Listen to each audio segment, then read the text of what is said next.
welcome to the Daily Chapter Reading of It's Your Loss, the books about grief. How to do care with extrovert appeal. Physically see people. If you can, go to them. It's a lot easier to be honest and vulnerable when someone is in your front row. Be the friend you wish you'd had.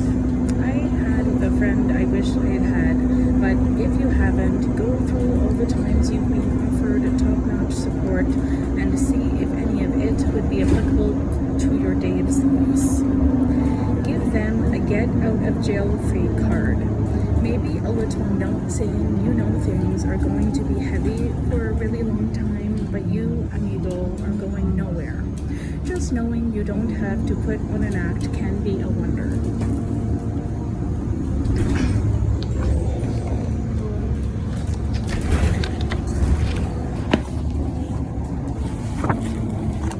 Dr. Sheetal says, remember that what you need after suffering from a loss and what someone else needs may be entirely different.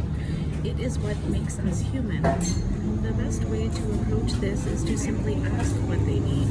They may say to talk, or they may say to be alone. You might get it wrong, according to the person you're delivering care for, but at the end of the day, that person will likely understand you are trying to be there for them. Don't expect that others will want to be treated in the same way you do, and be wary of some people needing to please others by saying that they're okay whilst trying to avoid being a burden or making you and others feel bad or uncomfortable. Try to gauge whether you need to be there physically or whether gestures from afar might be better at this stage. Recognize the hurt they are going through, plus any other pressures on them, related or not. Perhaps social pressures are too tough to follow through with, so don't give them a hard time if they can't or don't want to do certain things. Make sure they know that you don't need them to be the normal them right now, and you're happy with whoever they need to be until time and the processing helps to settle things. Don't ask for anything in return. Be flexible. They are probably just as uncertain about their journey as you are, but keep popping in to check. Solutions to your friend's sadness don't belong in the initial throes of the loss. If you spring practical advice on them prematurely, you could make them feel unheard or as though they have no reason to be upset. Ask yourself if this is your own anxiety of sitting with someone else's sadness making you feel uncomfortable. Are you projecting your own need to make it all better to your friend? Finally, when looking after someone else and trying to be there for them, make sure you look after yourself too. You won't be any use if you are not fully switched on.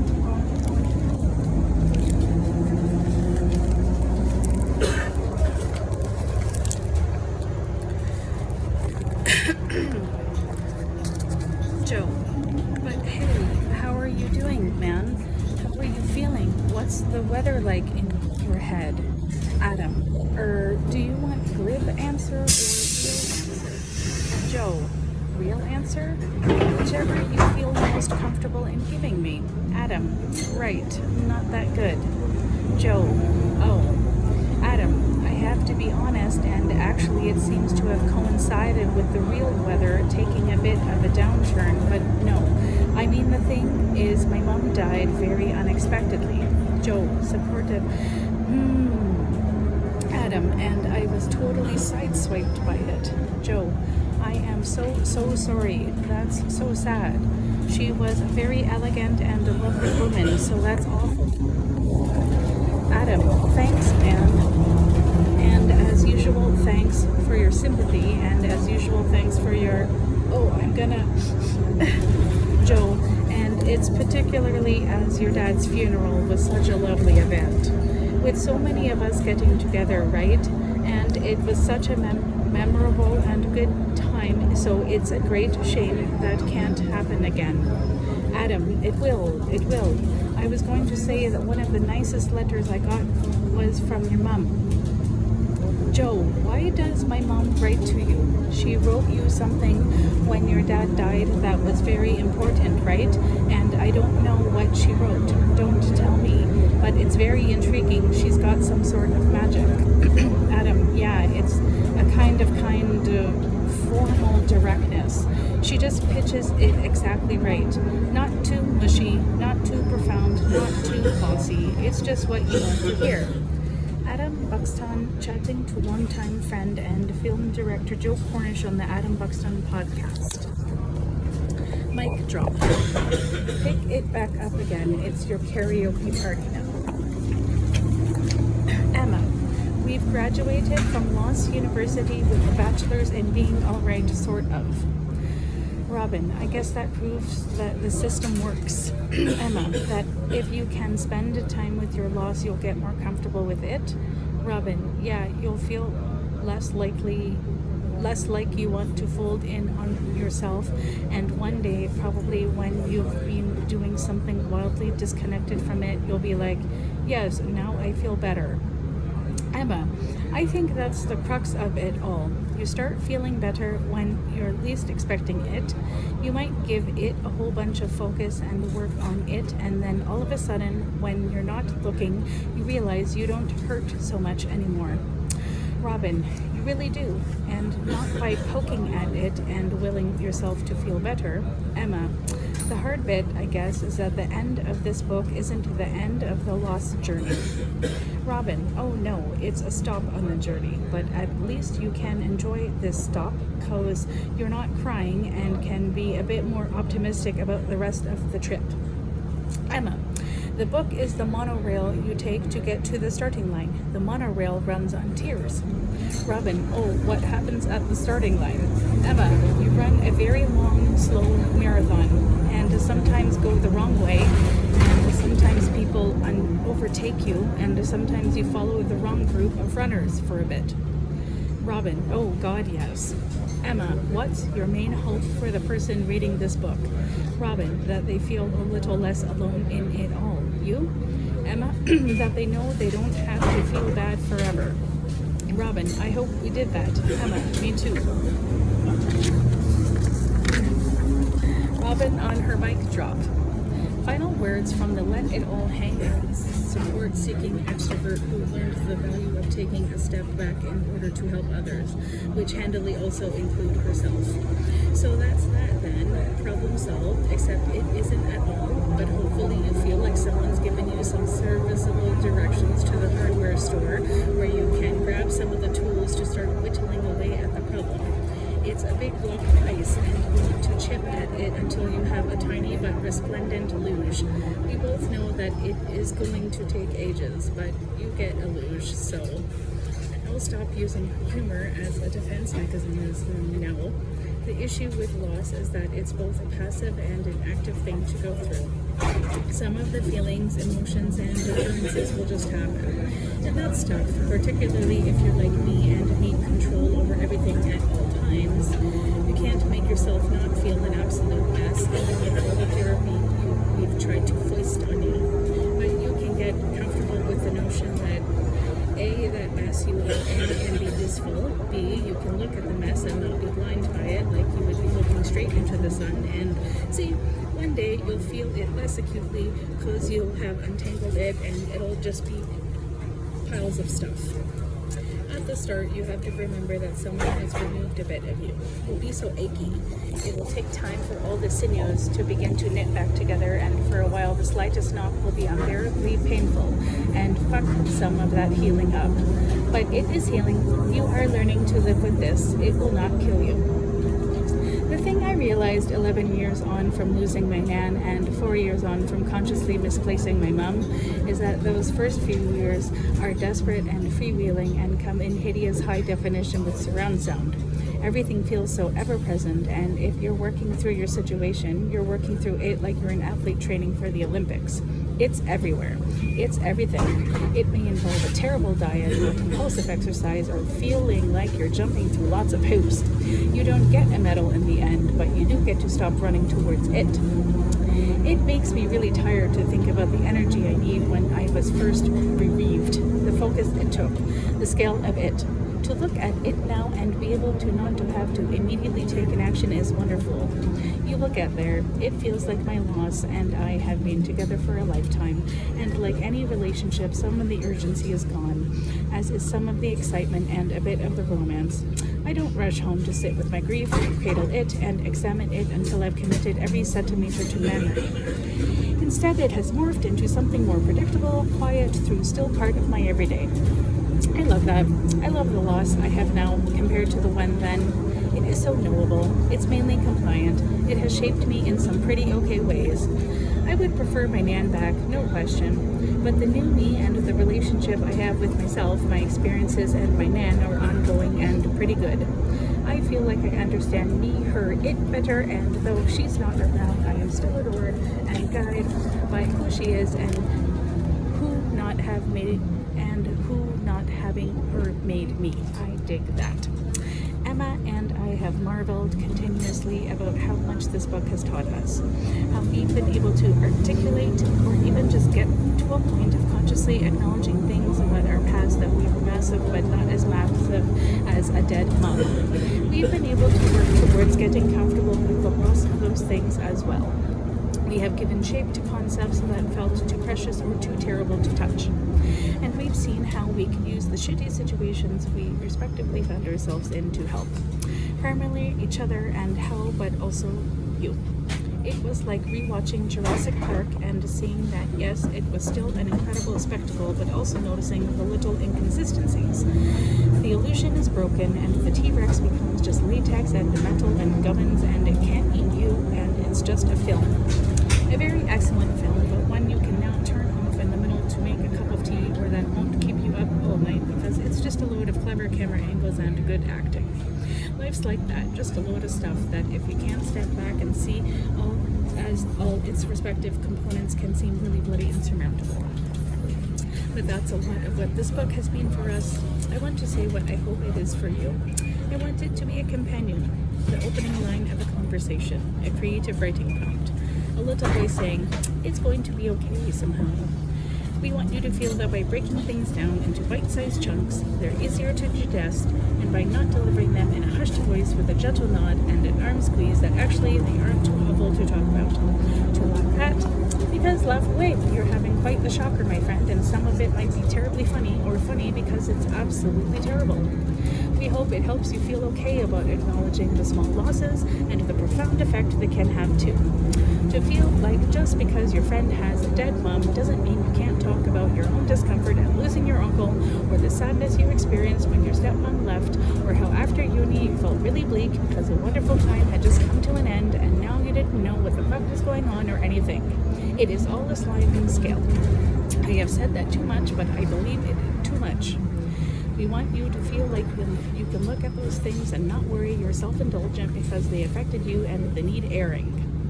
We want you to feel you have two people who get that and that you are on your side. We want you to feel that you have a few handy tips that might help you start navigating your loss. We can't give you the answers, but we can help you start asking the right questions. We want to initiate a dialogue and then carry it on. You see where it lands for you. We want to be a comfort when we mainly only had each other for that. We want you to feel, even for a tiny moment, a smidge better, and that maybe in the fullness of time, there's a way through this. We just want to be helpful. We really hope we are. Emma on her mic drop. Final words from the undersharing, people-pleasing introvert who discovered the power of sharing and pleasing her dang self. So, how do you feel? Better? Worse? Sad? Hopeful? Overwhelmed? Angry? Horny? Like you might want a sandwich? All valid responses to reading a book about loss, especially if you read the book to help you with your own loss. I think both of us have gone through all of these emotions and more while we've been writing it. Me, I've been sitting here writing the outro to the book I wrote about my mom dying, so I'm probably cured, right? Well, unless you mean cured in the meat form, and I've been preserved by my own salty tears. No, you can never cure loss. It's always there because you never get the thing back. Even if you do get the thing back, the loss still exists because it's still something you went through. But your loss gets less sharp, the pointy end rounds, and it becomes more of a companion than a murderous threat. A pleasant cafe instead of a jail. cafe is where I'm sitting, looking at my loss. Mostly comfortable, sometimes sadly, but usually able to get it out and turn it over in my mind when I need to. Lost my mum and everything else attached to it used to be a looming thing, like a heavy bag I could never put down. Now I've had to look through it, put the bits I need in my pockets and left the bag behind so I can carry through life hands-free, which is great for being able to get other stuff done and find out what else you're about. Having done the brave bit and given myself and my loss enough focus to process what happened, I find myself in the very strange position of being not in crisis for the first time I can never remember. The constant worry, the peaking anxiety, the guilt and self-loathing, they're no longer my go-tos. They might pop up from time to time, but in more of a distant fashion.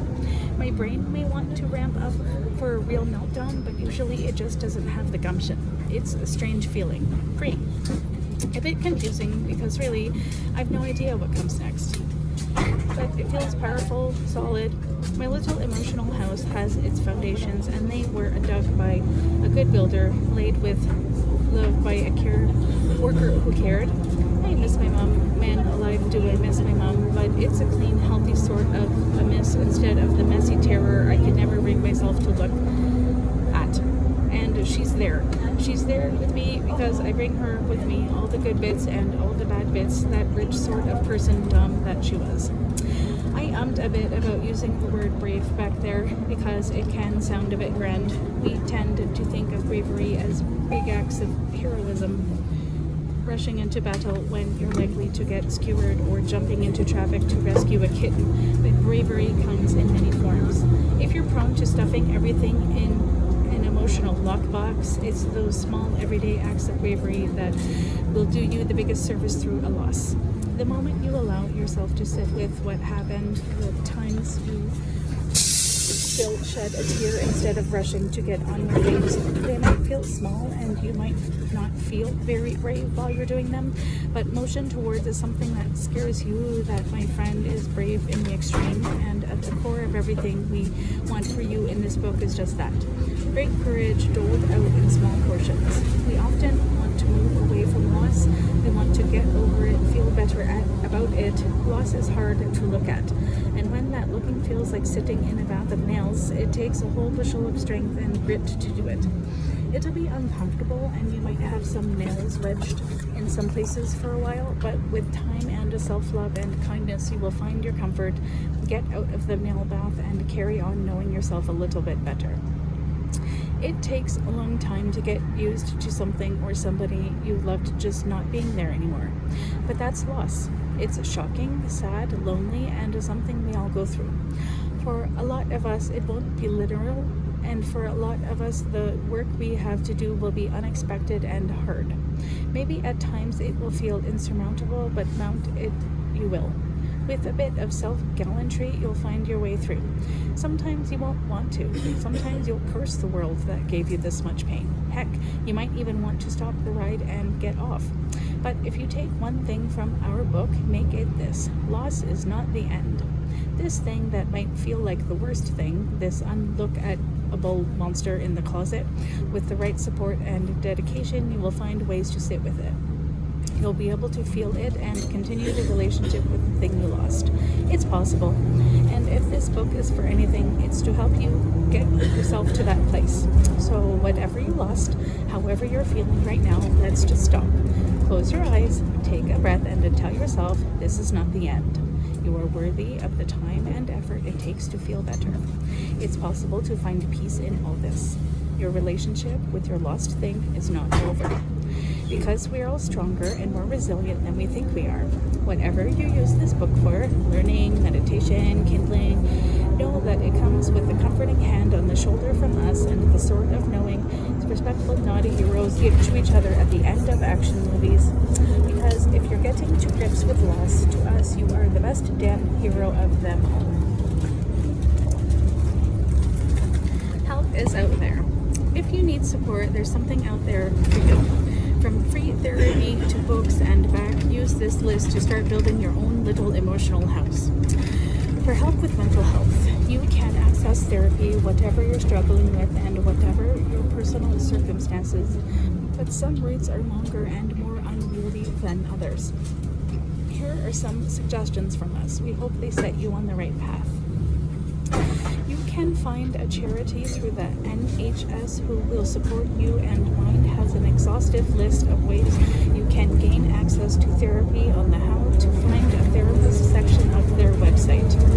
Who your counselor is crucial, and seeing yourself reflected back is something many take for granted. People of color can look to organizations like BAATN, the Black African and Asian Therapy Network, and Black Minds Matter for free mental health support and counseling. If you are in the position to pay for therapy, have a look through the directory of practitioners on the BACP website. Here you can scroll through by location, by your needs, or by the sort of therapy you want. Make a list of a few who sound good and try to arrange a call with them. If you feel bad, speak to somebody. The main thing to know is that if you're feeling bad, you're not alone. There are people and support networks out there who can and want to help. And if things feel really bad and you're experiencing suicidal thoughts, call the Samaritans or Calm and Talk, Just Talk. It doesn't matter what you say, just get somebody who's listening on the phone and let them steer the ship for a while. You're always worth it. For help with bereavement, there are as many ways to lose someone as there are people to lose, and there is an organization designed to help you work through your own particular bereavement. Head to ataloss.org for an idea of the kind of organization there are out there. The Good Grief Trust even have a map of services in your area, mega useful. If you find sharing helps, you could try meetups through organizations like Talk About Loss. There's one for you, whoever you are and wherever you find yourself in your grief journey. Or maybe you like to listen and learn, in which case podcasts like Bereavement Room and Griefcast might be for you. If you prefer the emotional aid to come to you, you could try signing up to the newsletter of all of the amazing members of the grief community doing great outreach. Alicia Forneret does a corker. For help with the loss of a child, the Miscarriage Association have loads of resources listed on their website, or head to tommys.org for dedicated support after child loss. And for specific help when you're bereaved through a suicide, try Suicide & Co. Calm or the SOBS helpline and website for support. For help with estrangement, check out Charity Stand Alone, who do lots of incredible work with estranged adults. With resources, blog posts, and a podcast, they're here to raise awareness and support you. There is also a great support group on Facebook called Necessary Family Estrangement, run by the wonderful Sally Hughes. Drop on by if you want to feel less alone. For help through loss of mobility or health, scope.org.uk are dedicated to equality for disabled people and have loads of information on their website and give emotional support. For help through a separation, you'll find lots of great resources and support through relate.org.uk and youngminds.org.uk have some great information on supporting a child through a separation. For help with infertility challenges, for help when you lose your career, for help as a new parent. Others Day. A way to help the parentally challenged feel less sad and alone. If you don't have a parent around you, or you can't be a parent yourself, you'll know how uncomfortable reminders of that fact can be. Little moments that pop around and tickle your psychological tonsils until you want to vomit emotions over everything. Most of those moments you get to deal with in private by taking yourself off and doing a spot of self-care, but when it's Mother's Day or Father's Day, it can feel like the whole world has collaborated to show you just how very alone you are.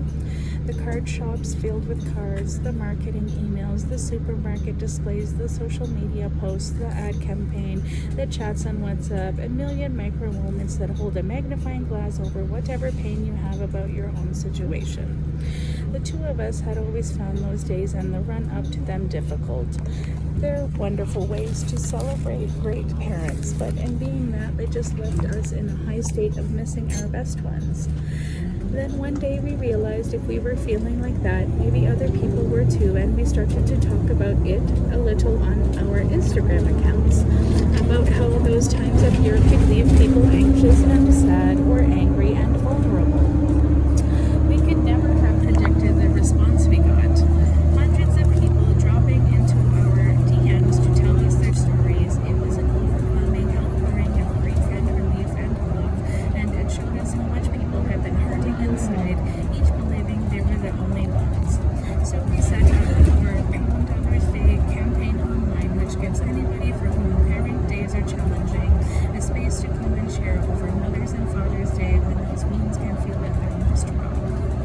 You'll find us on @OthersDay on our blog, all up in my space, sharing and caring for all we're worth.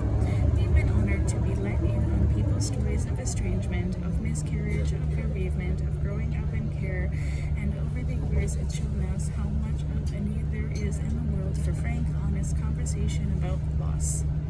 To speak openly about the realities of traumatic experiences without fear of judgment, without worrying you're not doing it right, and without needing to be terribly serious all the time. Because in our experiences, you don't stop being funny, weird, wonderful you just because you went through loss.